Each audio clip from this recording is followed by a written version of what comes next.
هروح بحضرتك. انت شاهد على العصر، عايز اخرج بقى شويه من الجو ده لان عندي اسئله ليك في المنطقه دي تاني. انت شاهد على العصر يا استاذ حامد، ايه المواقف التاريخيه اللي قولها لشباب الاهلي اللي بيتفرج علينا دلوقتي؟ ايه المواقف اللي هي جزء من تاريخ النادي الاهلي؟ ليك مواقف مع المايسترو صالح سليم. صحيح. ما هو انا كنت هقول كده انه هو الموضوع ايه، هو تراكم. يعني ال الصفات اللي بيتسم بها كل من يتحمل المسؤولية في النادي الأهلي بيبقى واضع في اعتباره كل الذين سبقوه، لأنه اللي ملوش تاريخ ملوش حاضر ملوش مستقبل. فاحنا طبعا. في التاريخ عندنا طبعا عشرات المواقف، وقد يكون دخولي لكي احكي مواقف في تاريخ لم اعاصره اقل قيمه من الحديث على مواقف خاصه بالكابتن صالح سليم توضح القيم اللي هو كان بيعملها بشكل قول عملي. لنا قول لنا قول لنا موقفين اقول لك كده. 10 مواقف اتفضل. الكابتن صالح سليم. الكابتن صالح سليم في مره راح له رئيس البرامج الرياضيه في قنوات الاي ار تي لندن، وقال له ان احنا بنعمل حلقات مذكرات مع النجوم في مختلف المجالات، ان احنا بالفعل عملنا اتفاق مع سيدة الشاشة العربية فاتن حمامة، وقلنا في الرياضة لا يمكن انه هنعمل حاجة في الرياضة وما يبقاش هنتكلم من ذكريات المايسترو صالح سليم، الكابتن صالح سليم. الله يرحمه. فاحنا جايين نعرض عليك عشان هنصور الحلقات وكده. فقال له والله انا شايف انها فكرة كويسة، انتوا اديتوا كام لفاتن حمامة؟ فقال له اتفقنا معاها على 200,000 دولار. فقال له صالح سليم ياخد 300,000 دولار. فالراجل قال له خلاص اتفقنا وكده، وبدأ يطلع شيك عشان يكتب فيه صالح سليم. فصالح سليم بص له قال له انت بتكتب الشيك باسم مين؟ قال له باسم صالح سليم. قال له الشيك ده هيبقى للنادي الاهلي. قال له ليه؟ قال له لأنه هو صالح سليم ده يسوى ايه غير اذا كان هيحكي عن النادي الاهلي. كابتن صالح سليم كان انا عايز ارد على حضرتك، اقول لك اي حاجه. انا مش عارف اقول لك ايه بصراحه. يعني والله العظيم فعلا ولاد النادي الاهلي فعلا فعلا. وانا كان معايا من اسبوع نجوم من النادي الاهلي كتير، ومن اسبوعين وخلال السنه. اما بيجي يقول لك جربوا، في البعض بيبقى موجود في نادي يا استاذ حامد، كان موجود في النادي الاهلي وراح نادي تاني او ناديين او ثلاثه، فمش عايز اكذب في الكواليس كده يقول لي لا، ساعة في الأهلي ب20 سنة في أي مكان تاني. والله بيتقال لي الجملة دي من كل نجم خرج من النادي الأهلي. كابتن صالح سليم كان عنده نسبة مشاركة كده في شركة بتاعت مقاولات. فشركة المقاولات بعتت لي أحد الأجهزة العسكرية الكبرى في مصر كانت بتعمل لها شغل المستخلصات. فقائد هذه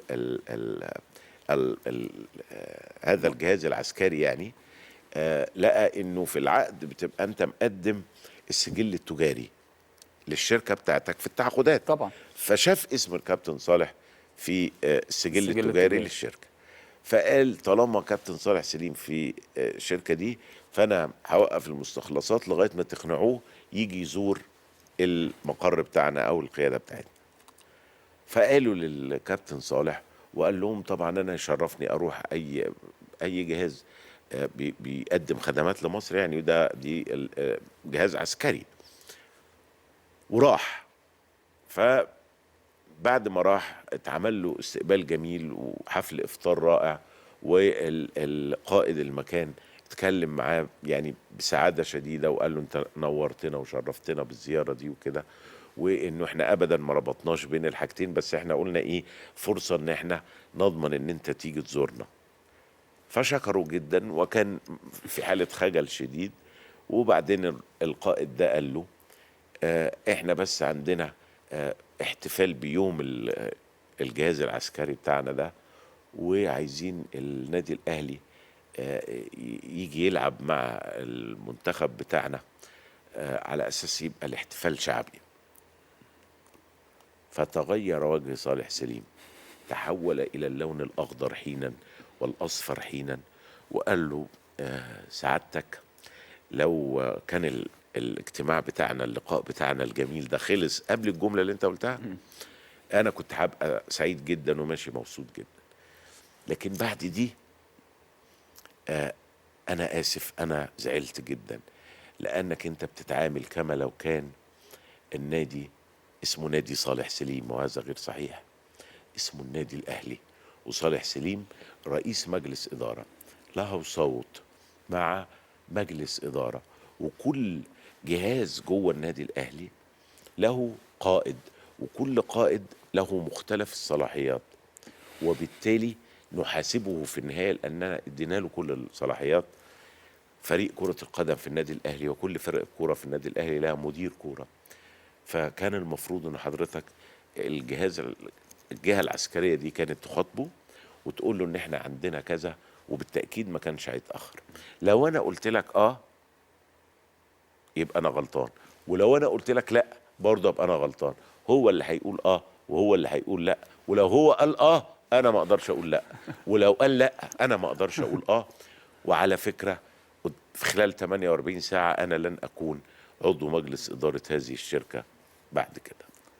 ما جزء من نجاح الإدارة الشخصية والكاريزما، وهو دول ولاد النادي الأهلي والصدق. كابتن صالح سليم كان داخل النادي الأهلي وكان في موظف جديد في الأمن على البوابة بتاعة النادي الأهلي، فصالح سليم داخل، فموظف الأمن ما يعرفوش، وقفوه قال له فين الكارنيه؟ فقال له أنا آسف أنا نسيته فهرجع أجيبه. ورجع وقف جنب العربية وبعت حد جاب الكارنيه من البيت. جال الكارنيه في خلال تلت ساعة، لأنه ما كانش بعيد عن البيت، مش بعيد عن النادي يعني. الجماعة بقى القدام في الأمن اتكهربوا وراحوا قالوا ده ما تستبعدش اللي في ناس اخذت روحت قالوا له يعني انت ارتكبت غلطة كبيرة، حد ما يعرفش صالح سليم مش عارف ايه. فصالح سليم انتظر لغاية ما جاله الكارنيه ودخل عند العامل واداله الكارنيه، قال له بص فيه كويس وانا متشكر، ودخل على غرفة مدير النادي الأهلي وقال له تحط في اجتماع المكتب التنفيذي مكافأة لواحد اسمه كذا كذا كذا كذا. خلي بالك، قال له تحط فين؟ جدول أعمال المكتب التنفيذي، لأنه لو كان عايز يكافئه من جيبه كان كافئه، بس هو عايز المكافأة تبقى رسميا من النادي الأهلي. مرة مجلس إدارة النادي الأهلي أخذ قرار بأن يكون العضو الضيف المصاحب لعضو وما هوش عضو يعني بيدفع رسم عشان يقلل حجم اللي بيخشوا يستفيدوا من الحاجات اللي موجودة جوه النادي الأهلي، وفي نفس الوقت يبقى مصدر دخل للنادي الأهلي. وبعد أسبوع كان داخل الكابتن صالح، وبعد ما دخل النادي الأهلي رجع وقف ادى على الباب 20 جنيه 10 و10 سابهم له. انا كنت موجود فقلت له انت رجعت ليه؟ فقال لي لانه انا داعي ناس هيجوا وهيسالوا عني.